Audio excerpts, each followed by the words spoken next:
I now give the floor to the UN High Commissioner for Refugees, Filippo Grandi. Thank you very much, Melissa, and thank you all.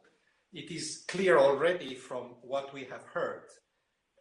This is not only a refugee emergency.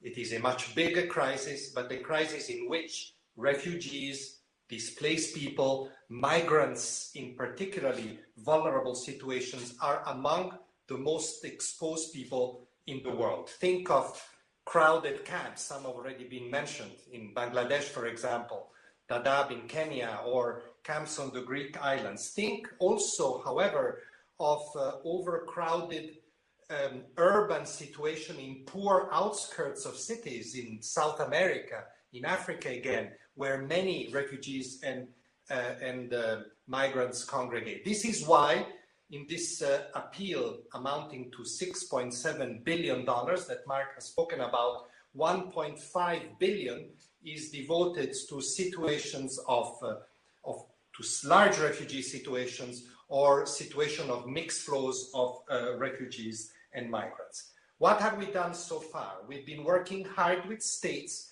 to ensure that refugees and migrants are included in health responses in particular. And we have added support whenever needed in all the areas that have been mentioned.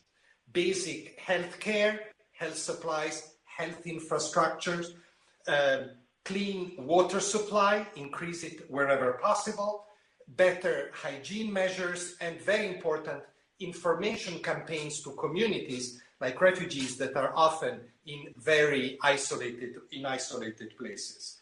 To do this, it has been invaluable to take advantage of contributions, especially unearmarked contributions, but also all contributions that have come in after the first appeal was made. And let me stress again what others have said. What has been invaluable as well has been the role of civil society, of local NGOs, of international NGOs. Just to give you a sense, in general, how much we rely on NGOs. UNHCR's 1/3 of UNHCR's expense last year, $1.2 billion, was channeled through NGOs. So this is a very important aspect of our work. There has been no major outbreak of COVID in these situations, but as we race against time to step up health and other measures, another emergency is creeping in and is already happening. An emergency of livelihoods. Refugees, displaced people, migrants depend on fragile incomes, which are the first ones to disappear in situations of lockdown. Poverty strikes often before COVID-19. Look at what's happening to Venezuelans in South America, to Afghans in Southwest Asia, to Syrians in Lebanon, Jordan, and other countries. And look at what is happening also to many communities hosting these refugees that require the same attention. This, of course, has a lot of ramification. Mike spoke about mental health.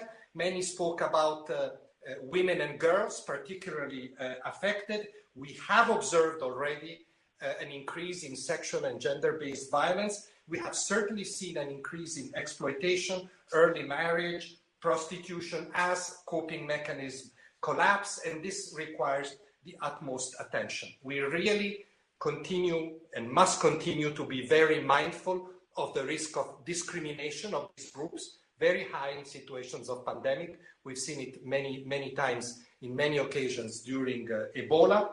And of course, we also have to be vigilant that refugee protection systems that are often suspended during pandemic are temporarily so, and that they can start again once the pandemic is over. Last but not least, I would like to say that the collapse of coping mechanism carries another big risk, which is the increase in human trafficking. Many of the countries in which hardships are generated by COVID-19 are countries on fragile and dangerous migration routes. And we know what these movements are caused by conflict and poverty, often in combination. COVID-19 adds to these hardships and adds motivation, adds space for further population movements that we need to remain vigilant about. So the whole livelihoods emergency needs immediate attention through cash transfers. They constitute a big part of this appeal, but also through appropriate link between humanitarian actors and development actors. It has already been mentioned, but also, if I may say, and in conclusion, it needs attention on the political and security side by heeding the Secretary General's call for a global ceasefire. Thank you.